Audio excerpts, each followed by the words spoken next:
So, dear participants, first of all, I would like to wish you an happy new year, a new year that I wish better, of course, and I hope it won't be too difficult than the last one.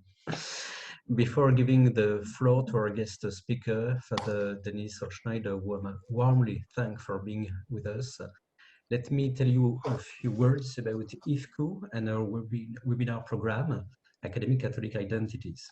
At first, IFCU. I would like to remind you that in this period of uncertainties and so many risks, we have launched more than 1 year ago a collaborative platform.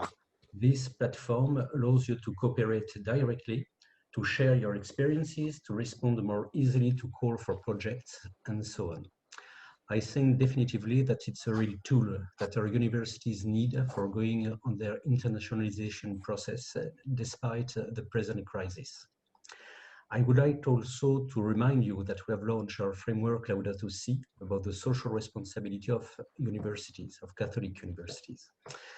We can already read some articles now that underline the fact that the COVID crisis shows that rankings aren't the alpha and omega for assessing a university. The capacity of a higher education institution to accompany students, administrative staff, to help professors for digital teaching, but also for helping all the people to face loneliness, solitude, is probably as important as the capacity of research and the level of publications.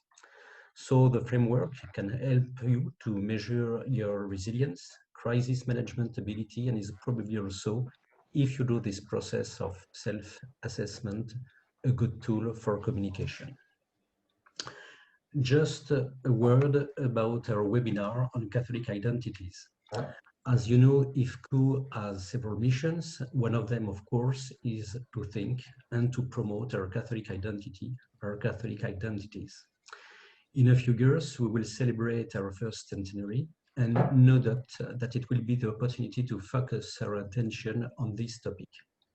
Meanwhile, at Boston College, in 2022, we will organize our General Assembly, our next General Assembly, whose theme is about Catholic traditions and disruptions, and more precisely, the title is Legacy and Transformation in a World of Change, Catholic Higher Education and the Future. What does it mean? In fact, we will try to articulate at the same time the treasure that our traditions, which are rich experiences, represents, and understand what new challenges we face and how we can respond to them. And our webinar is one of the ways we choose for preparing our General Assembly and for mobilizing our members on this topic. I would like to end by telling you perhaps two anecdotes. A few years ago, in fact, more than 2 decades, I was the Dean of Canonical Faculty of Social Sciences. And with my other colleagues of canonical faculties of the university, I had to go once a year to the Vatican for visiting the congregation. And I must recognize that at this time, it was perhaps more an obligation, a duty, than a pleasure. When we met, there was in one hand the official documents and norms, in the other, our realizations activities. And the meeting was a kind of compliance process. Second anecdote. Since 2016, we organize some training sessions in Rome for managerial staff universities. And we take the opportunity of these trainings for visiting the Congregation of Catholic Education. Generally, we are welcomed by Father Zani, the General Secretary of the Congregation, and it's always a pleasure to meet him, to discuss with him. And each time we meet, there is always someone in your delegation, university president, who asks, "Sorry, Father, may I ask you a question? Could you tell us what is, according to you, a Catholic university?" And the answer is always the same. At first, Father Zani laughs, and then he says, "If only I could know." And then starts a warm and friendly discussion among us about our experiences, our interpretation, our doubts sometimes, often, and a discussion that is always fruitful for each of us. And having this mood in mind, this mood that I would like to reproduce, we launch this series of webinars. The purpose is to ask to some distinguished scholars how they understand what the Catholic identity is, what they experience, and what they think about this Catholic identity in a foresight approach. So I would like to welcome you for this first edition of Catholic Identities IFCU talk. This webinar will let you have your say on the key issues of the day thanks to the chat. Today's topic is Catholic identity of North American colleges and universities, and we have the pleasure to welcome Father Dennis. Dennis has an impressive career at the top level, and you have, I suppose, read what we've written on the newsletter. Dennis Holtschneider served as president of DePaul University in Chicago from 2004 to 2017, I think. He's a frequent speaker, consultant, and writer on issues facing colleges and universities. He has served on the boards of the National Association of Independent Colleges and Universities, the American Council on Education, and as you know, he is the president of the ACCU. So Father Dennis is going to present the different facets of the Catholic identities of higher education institutions in the United States. Dear Dennis, once more, thank you for being always open to collaborate with IFCU. It's a real pleasure to give you the mic. Thank you very much. Thank you. Bonjour, good morning to all. It is an honor to be here. And so Louis, Francois, Nicolas, thank you for your warm welcome always, and all the work that you do for all of us. Thank you for that good work that happens from IFCU. We certainly wish you well in these especially challenging times. And to all of you, it is an honor to be with all of you. I actually smiled because I see many long friends here. Sister Anne Therese from Taiwan is here. Marianne Mount is here. Father Peter Bray is here from Bethlehem.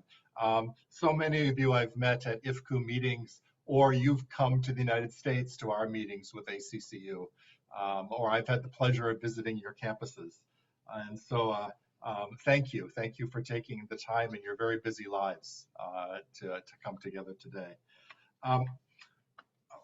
I would like today, if I can, to share with you a large set of experiments that are taking place here in the United States at our Catholic universities, more than 200 of them, as we think about how can we strengthen the Catholic nature of our Catholic university and strengthen our work, especially in light of some very serious challenges we face, especially the secularization of our society.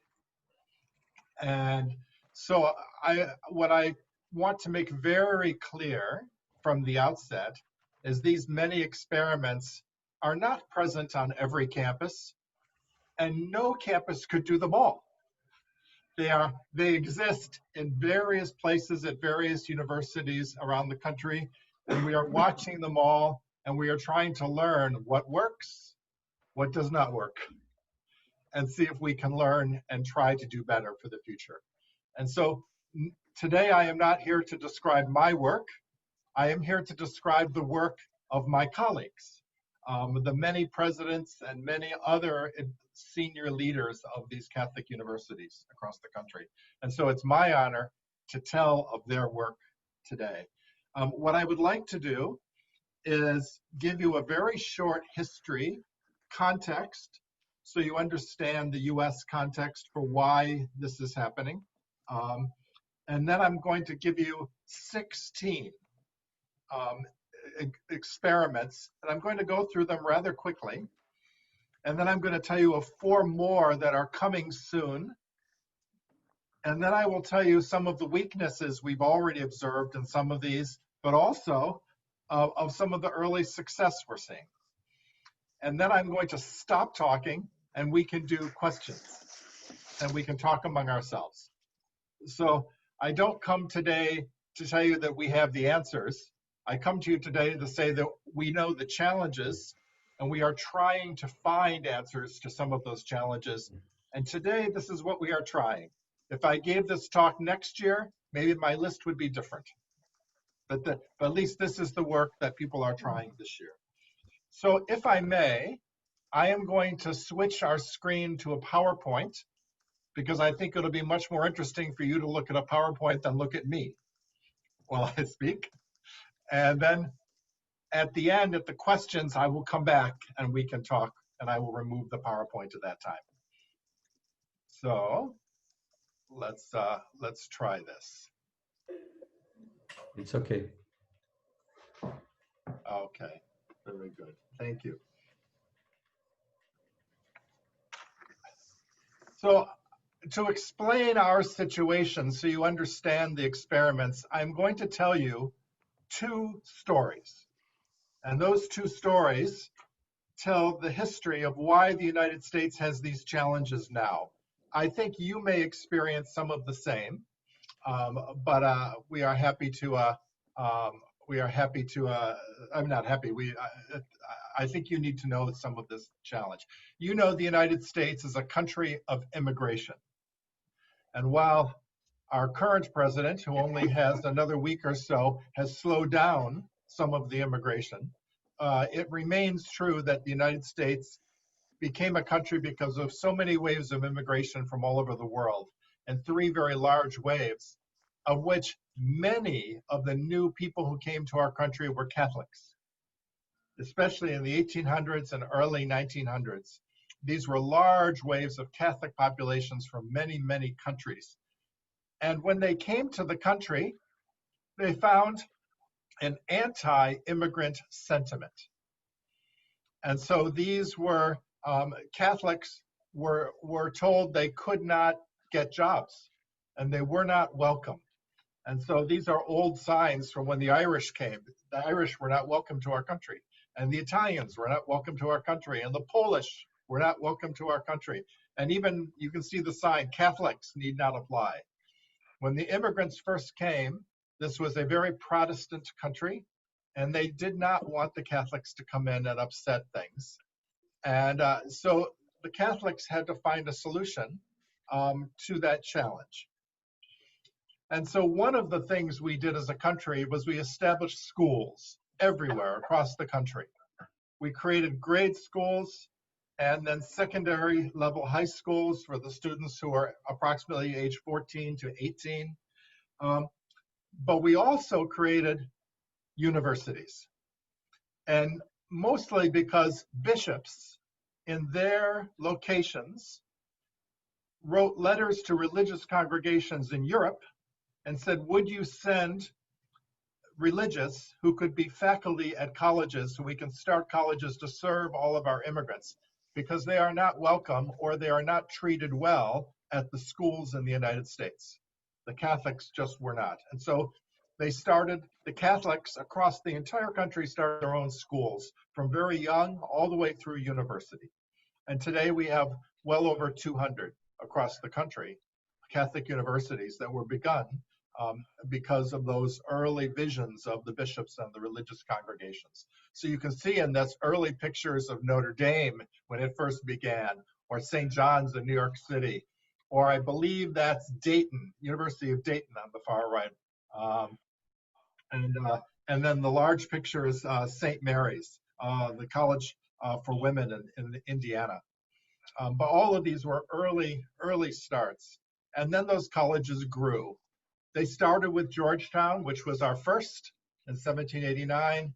And now today, I told you, we have well over 200 across every corner of the country, from Boston College in the lower right to the University of San Diego, a very beautiful campus on the Pacific Ocean, on the west of our country, and many others, of course. When those schools were established, there was a very famous book written in the late 1950s by Monsignor John Tracy Ellis, who was at Catholic University in Washington, D.C. And it was a very critical book of our universities. It was a terrible indictment saying the poor quality of the Catholic universities, the poor quality of the Catholic faculty, the poor quality of the Catholic students who would never get admitted somewhere else.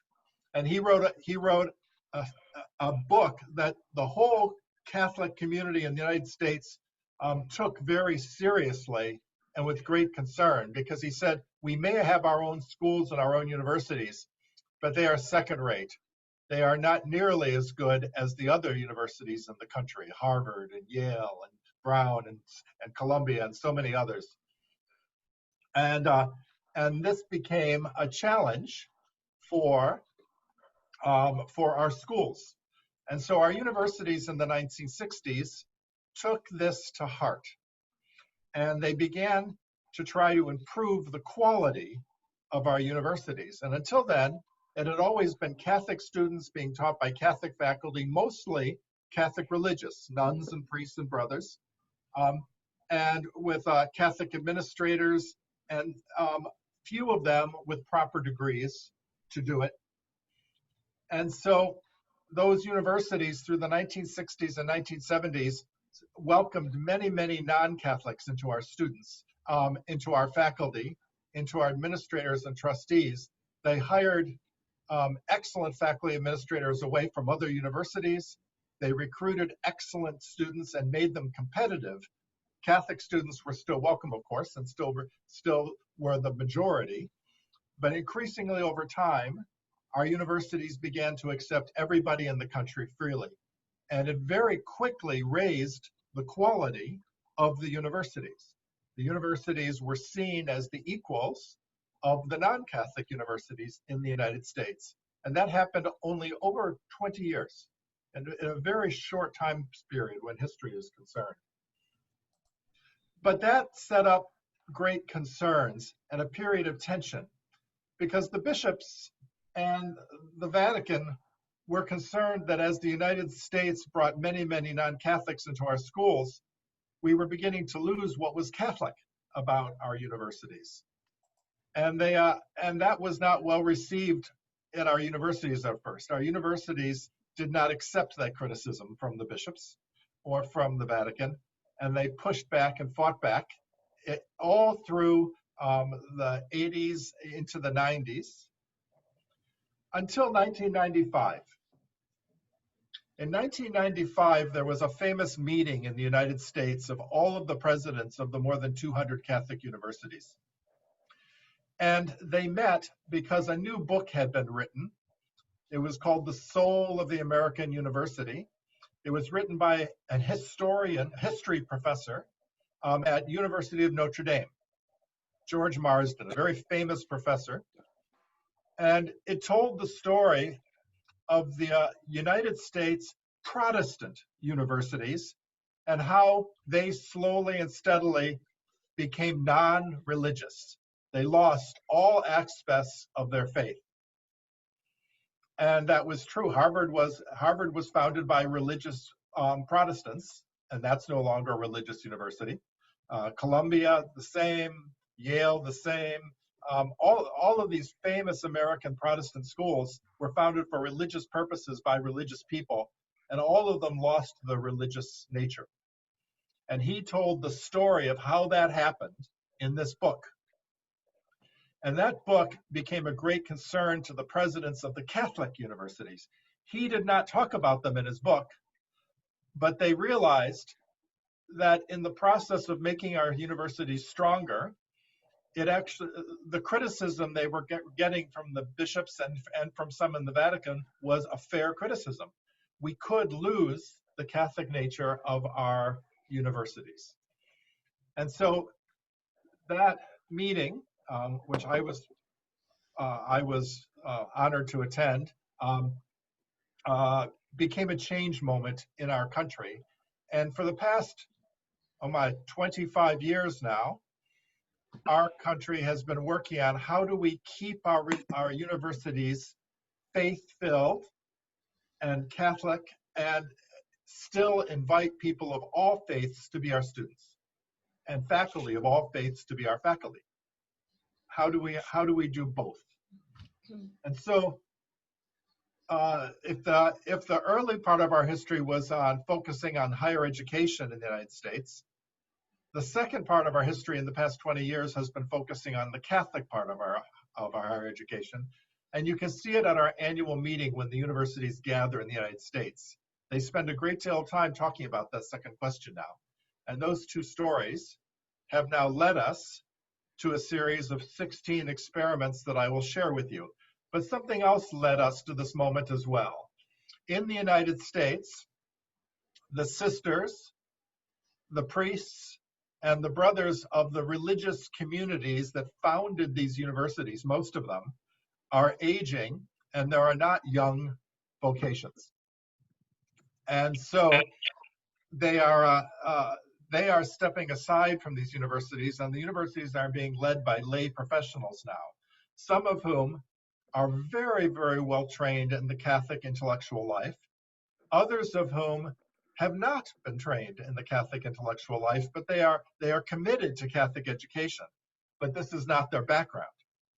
And so that new reality has also shaped the experiments you're about to see, because we are trying to deal with a society of universities being led by many people, some of whom do not know this tradition firsthand.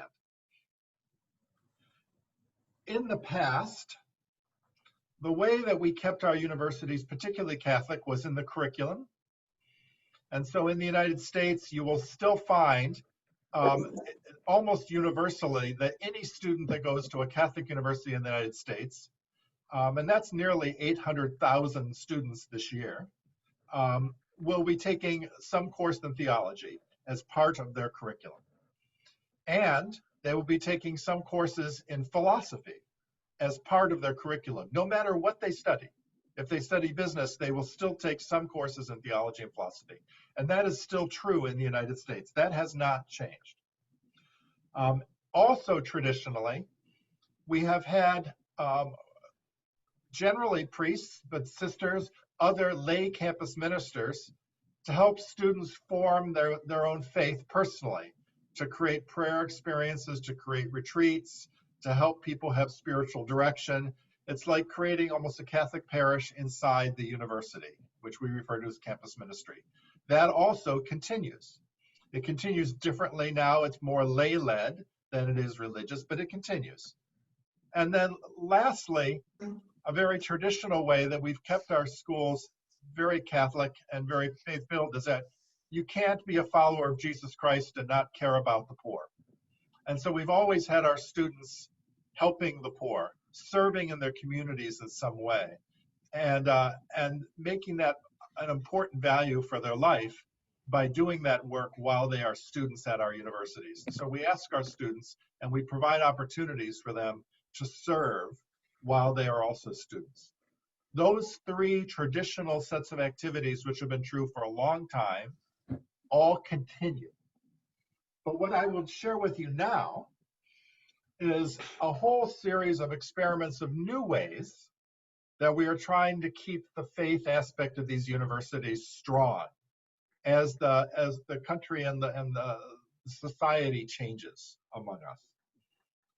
So we are trying to think of how are we more specific about hiring for our universities? How do we go about finding people who actually know this religious tradition?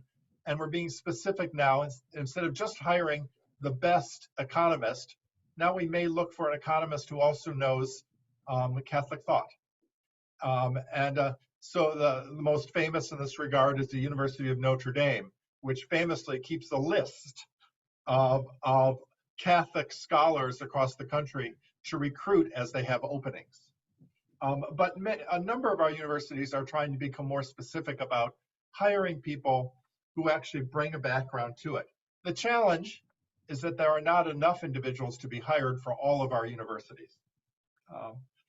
So we are trying now to create training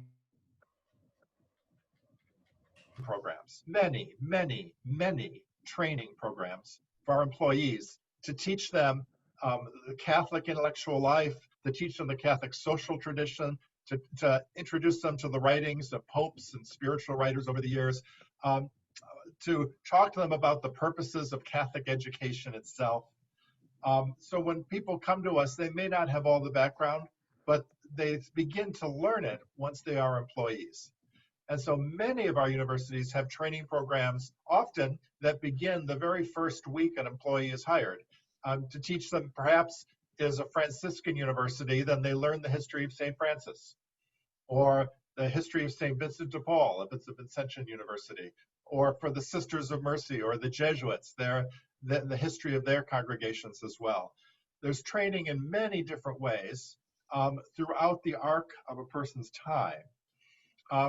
There are also programs at some universities now that are longer programs if they are faculty, to try to help them to think about how do you teach literature and bring a Catholic writers into what you teach, or Catholic poets, or how do you incorporate famous Catholic artists into your humanities classes, or how do you think about various aspects of political theory as Catholics have talked about the common good, and how do we introduce the concepts of the common good into our teaching when we teach political theory or we teach economics.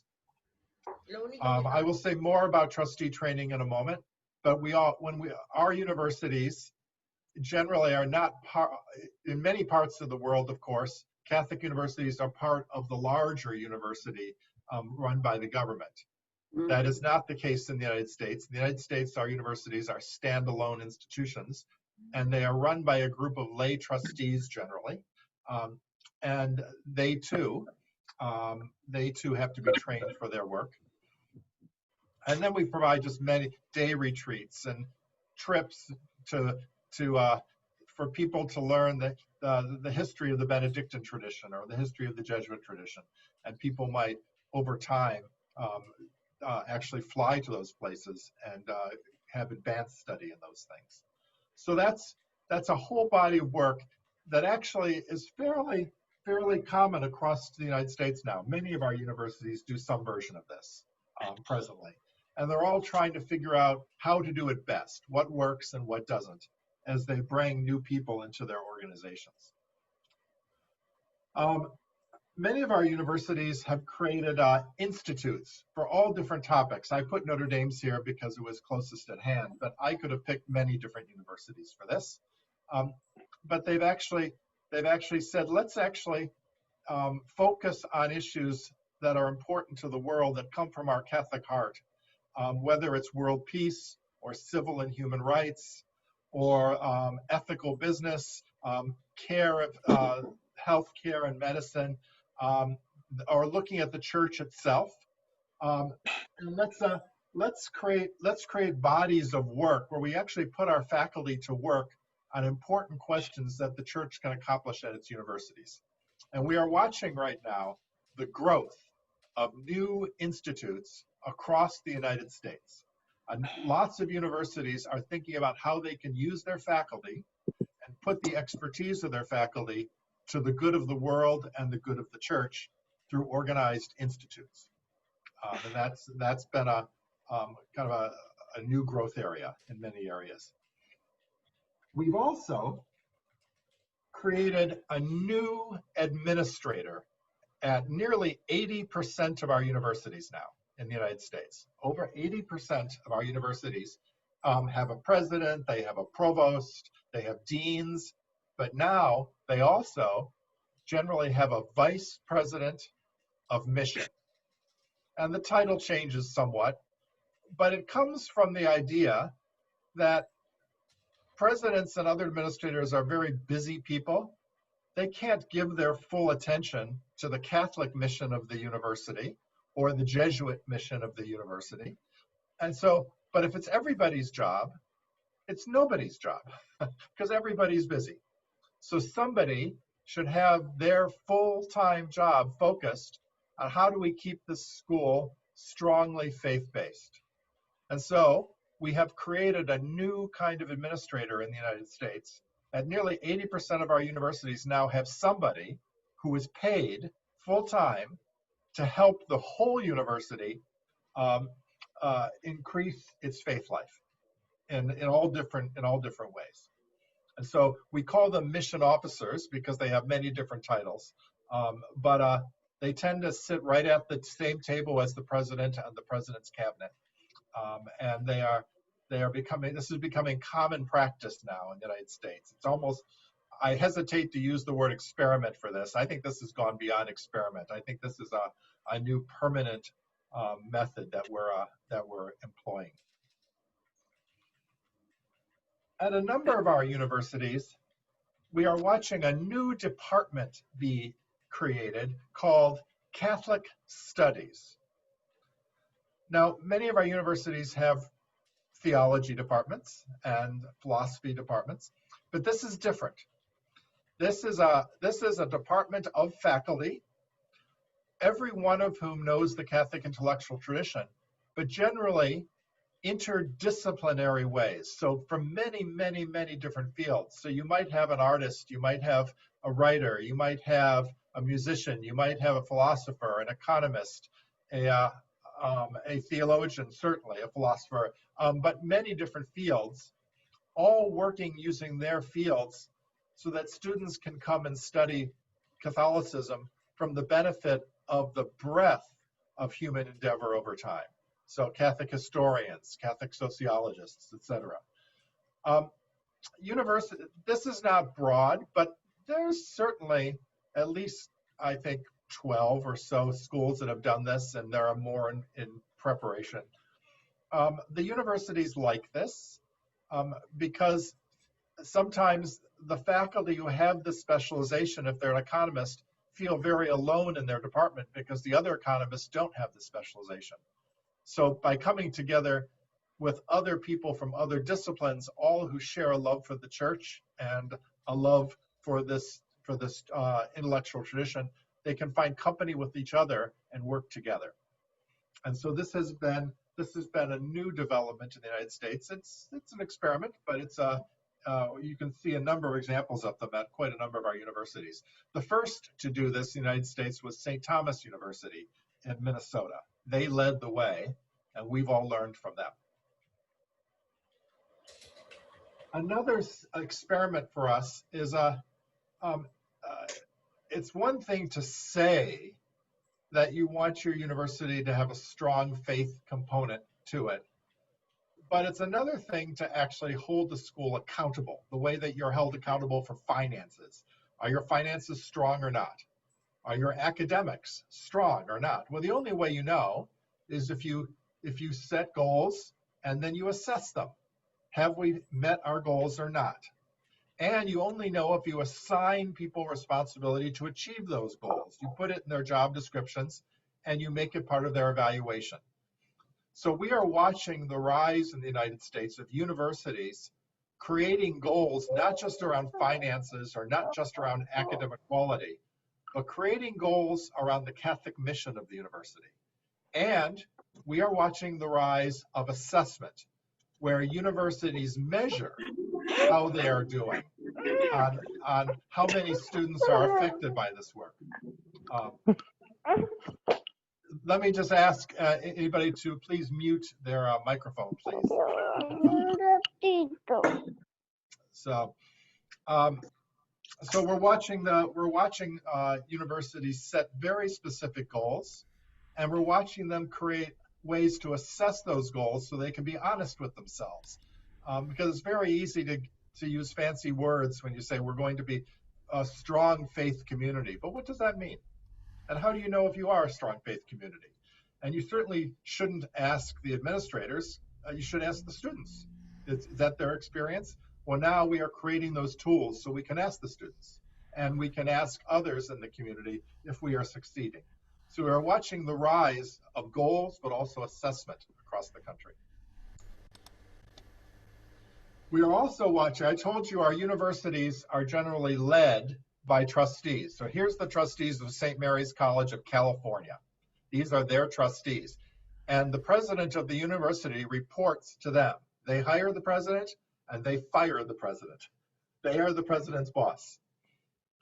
And we are now watching in the United States the rise of these groups taking mission seriously, so seriously that they are creating their own committees of themselves to monitor the Catholic nature of the university and to ask the university, are you doing well financially? Are you doing well academically?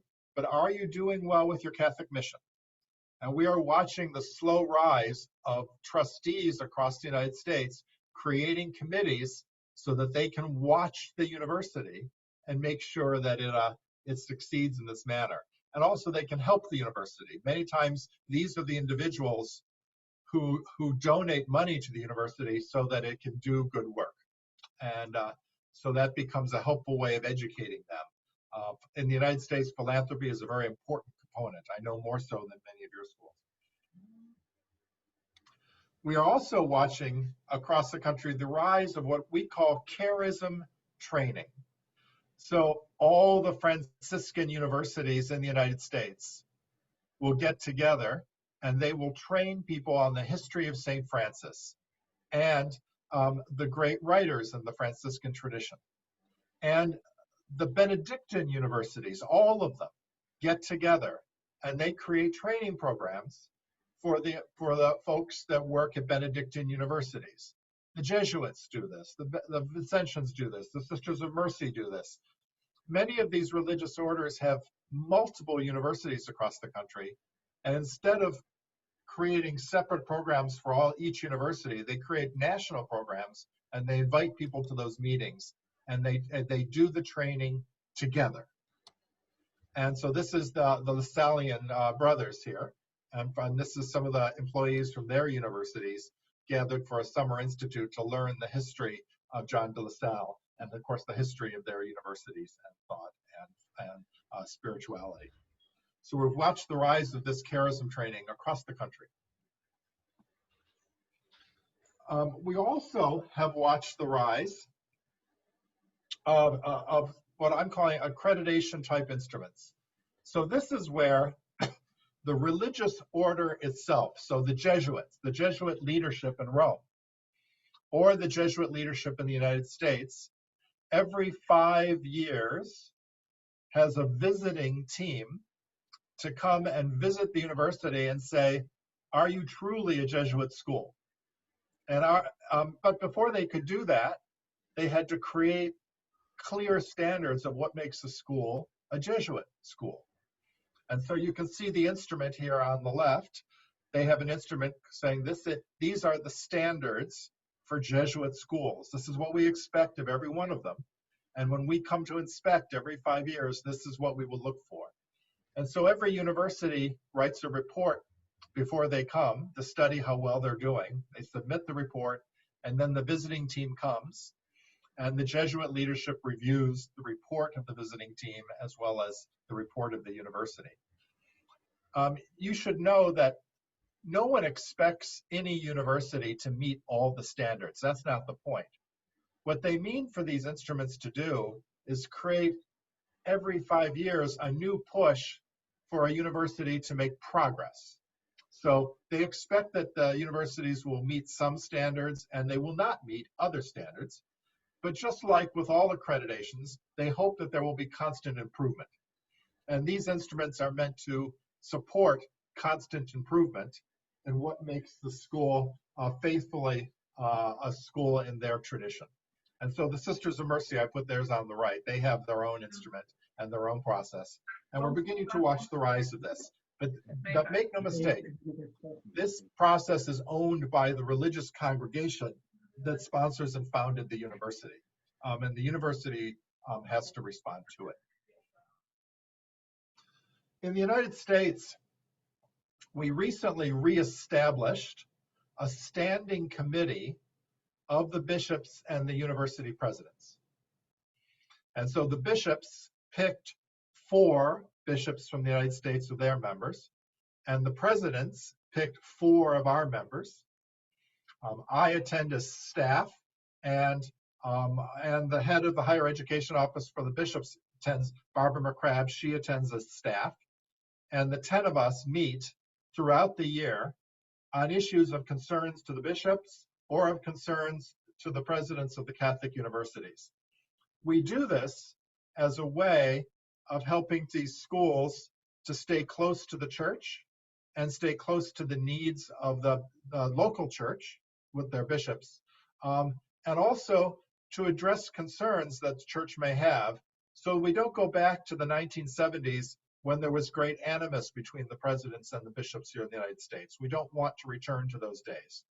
And so this is a standing committee that the bishops agreed to when we requested it, and it's turning out to be very helpful. And so that it has no official standing anywhere. It's just a working group that helps address issues in a very important way. We are also watching the rise of professional associations. You know that there are many professional associations in the world. Teachers may get together, university presidents may get together, all different kinds of doctors get together, nurses get together. Well, we are watching the rise of professional associations for some of our colleagues who work in Catholic universities. And so a long time one has been those who work in student affairs, those who are responsible for the students, their housing, their good discipline, all their leadership and formation programming. Those folks often come to our universities knowledgeable about student development, but not knowledgeable about Catholic universities. And so they have their own association now in the United States, and a very strong one, very well developed, to actually help train new people who come into the field and to support one another in their work, especially as they encounter challenges in the society. I told you we have new mission officers. They are now creating a professional association. Because the United States is so diverse with people from so many countries and so many races and so many different backgrounds, many of our universities have diversity offices to help universities come together. And those officers often don't know about Catholic universities. So we are bringing them together as an association. The provosts come together through our association. And the campus ministers have their own association called the CCMA that exists here in the United States. So these are ways for these people to come together and to share their work and to share their challenges, but most importantly, to share their best practices. How do you do this? How do you do this? How do you hire? How do you move the organization forward in some way? And that's turning out to be very useful when they talk about how do you keep these schools faithful and religious. But we've also created some national training programs now for anyone working at a Catholic university in the country to attend. This is a picture of Collegium. This is for faculty. Any faculty at a Catholic university can come from any discipline, and they can spend, I think, 7 or 8 days in the summer together thinking about their curriculum and what they teach students and how they can incorporate Catholic intellectual thought into their teaching. And every one of them is mentored by somebody who has already started down that road. And so everybody is given a mentor, everybody is given feedback, and they form a wonderful community. There's also a similar program for administrators at Boston College called the Institute for Administrators in Catholic Higher Education, IACCU. And that program, which is now 20 years old this year, welcomes administrators of deans or vice presidents or presidents to come and talk about how do you lead the Catholic nature of a Catholic university? How do you lead it? Because no one teaches you to do that. You mostly get the job and then you have to figure it out. And so we have senior leaders mentoring and teaching new leaders. And that's now been working. We actually have people come to that program from all over the world, not just the United States. And then ACCU for Student Affairs that I described a few minutes ago has its training programs for its younger members as well. So these are large national programs that invite people from across the country to come and think about their practice and to think about and to hear from one another, both encouragement and build community and get very good ideas for what they might do when they return to their universities. We're getting towards the end here. We've also seen the rise of professional standards. Many fields have professional standards. Accountants have professional standards. Their work has to rise to a certain level. And people doing audits have professional standards. Medical professionals have professional standards. Well, we are setting standards for people in Catholic universities. So this is an example. This is a very small book, and it has the principles of good practice for people who are working with students at Catholic universities, who are leading the student programming. So not the professors, but those in student affairs. And we created national meetings, and together, senior student affairs professionals put this together. They've redone it once, and now they're about to redo it again many years later. So it's always moving and changing and growing. But we can then give this to new administrators and say, here's how you do your job. Here's what's really important. Here's the national practice as we think about these jobs. We're also seeing the rise of a new type of campus ministry in the United States. Previously, our campus ministries were always staffed by professionals with divinity degrees or theology degrees, certainly always at least at the master's level, and often priests, nuns, or lay people with advanced degrees to work with students in campus ministry situations. We are watching now a new model where students, when they first graduate, so they might be 22 years old, give a year or two of service to those campus ministry programs. And they reach out to students who are almost their age, and they supplement the work of that university. Now, this is an endeavor that is still trying to feel its way through, and is working well in some locations and working less well in others, but it's growing like crazy. It's very, very large. Many students are volunteering for this work, and it's quite extraordinary to watch it rise.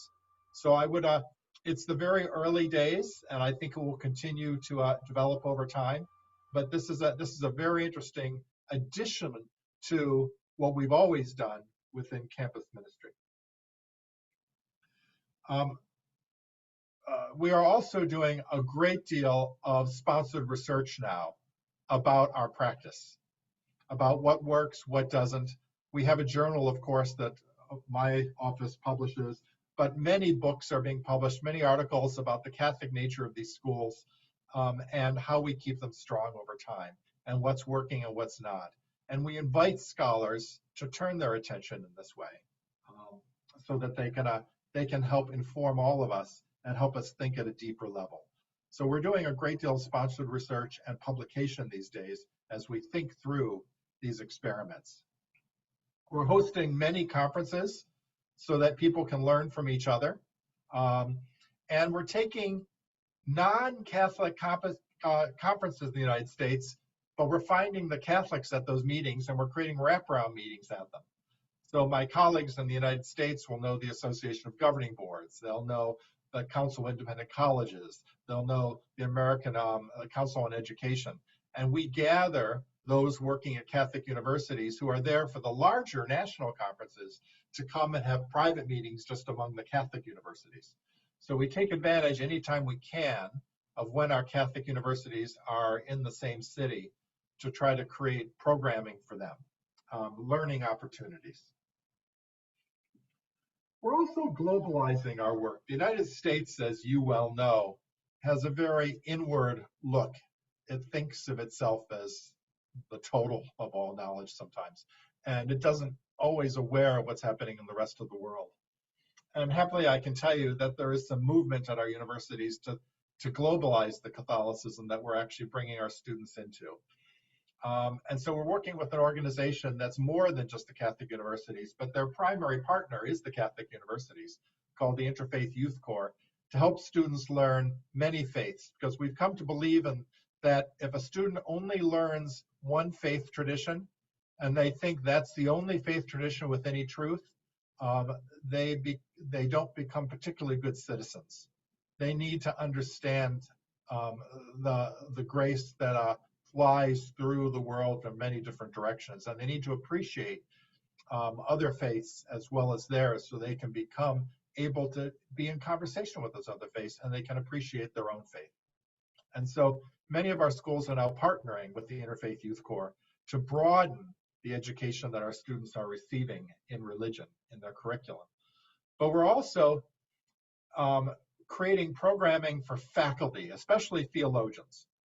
And so whether at DePaul University for the Center for World Catholicism and Intercultural Study, at Boston College, the Catholic Theological Ethics in the World, at the University of Southern California, USC, at the Institute for Advanced Catholic Studies, all of these have taken on a very specific goal, among others, to make sure that no theology that's done in the United States only has United States theologians, but actually listens to the voices of Africa and South America and Latin America and Asia and Europe, and brings all the voices to the table so that our faculty, when they teach, can also bring the knowledge of all those voices to the table. We are purposely working to globalize the theology that's done in the United States, so that we can create a richer experience and a more knowledgeable experience for the work that we do in our universities. And then we are training the next generation. We are looking for the young who might become the presidents of the future and the provosts of the future and the deans of the future. And we're getting to them to all kinds of programs. We run programs for women leaders. We run programs for young leaders. We try to find many different ways that the next generation can be supported, so that there's somebody that will be there when we decide to retire. And this is a great concern for us. If we don't do a lot of work to prepare the next generation, then the chances are there may not be people there who are ready to take on the task. And so there's a great deal of programming that we run as we look and we train the next generation to step into these roles. So those are the 16 experiments I wanted to show you. There is some work on some new things that hopefully I can tell you in future years. We are creating online tools for all our boards of trustees to learn how to do their work at Catholic universities. The bishops are partnering with our universities to create tools to train new bishops how to be a bishop for a Catholic university. Because many times a new bishop has never worked in Catholic education and could use some information as they begin their work as a bishop. So the bishops of the United States and the presidents of the United States are working together to create these new tools. We have the first PhD program in the United States whose whole focus is on Catholic higher education leadership. We are training scholars and practitioners to lead these Catholic universities, and especially to study and to know them well. And that will be located at Boston College. It was just announced this year and is under preparation. And then we are working as the religious orders age and step aside, and that's beginning to happen. We are looking for new structures for these universities to be tied into the church using public juridic persons, which is a canon law term that I won't explain today. But we are working on that front as well. So hopefully over time you will see other ways that we're trying to keep the religious nature of these schools strong. So we have many challenges. These are experiments. Many of them are in the early stages, so they're not particularly successful, but some of them are very successful. And so we're learning from them. We're learning what works and what doesn't, as different schools try different ones of these. In the process of that, however, the United States continues to secularize, not unlike what Europe has seen.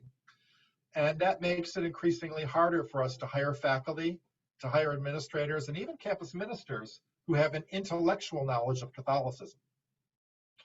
And so it means all the more we're going to have to be training people to do this leadership, because they may not be coming to us with it at the outset. We have a very large challenge in the United States that is many times presidents as well as anyone else, when they do some experiments, they do new projects, they confuse that with accomplishment. They report all the hard work they are doing, but they don't measure how successful they are. How many students leave our universities knowing the intellectual tradition of the church? How many leave with their faith life strengthened? How many of our students leave with a commitment to social justice? How many of our students leave with a commitment to the poor and to the heart of Jesus Christ? Outcomes are different than activity. And in the United States, we frequently confuse the two, and we do beautiful reports of all the activity, but we don't focus enough on the outcomes here yet. I have hoped that that will change over time, but that is a challenge for us. We focus more on the activity than the outcomes. But I'm very happy to report of a new book that came out 2 years ago by one of the nation's top sociologists, John Schmaltzbauer. He is not a Catholic, and Kathleen Mahoney, who is one of the top Catholic historians of Catholic higher education. She is. And they did a major study of religion in universities. So not just Catholic universities, but all American universities. But they pulled the Catholic universities out for special mention all throughout the book. And they noticed in the book that religion is stronger, much stronger in the past 10 years than it has been in the 20 years preceding. And that they show in the 20 years preceding, religion in the universities were going down, but they say very clearly now for the last 10 years, it is coming back. And they provide all the data to show that it's coming back at the US universities. And that's in large part, they say in the book, because of all the work I just described to you, all these many experiments. And that's given us hope. Because if this is hard work, but the hard work is actually having results, and it's making the faith life of these universities stronger, and outside experts are confirming that for us. And so we're grateful for that. We have much work to do. We have much work to do at our Catholic universities in the United States, but there is much work happening. There's lots of activity if we still don't have the outcomes we're seeking. So that's what I wanted to show you today. I wanted to show you why we were doing this with a little bit of history. I wanted to show you the many things we're trying, and be honest that some of them are succeeding, but others are not, and we still have much work to do. So that said, thank you for your time today.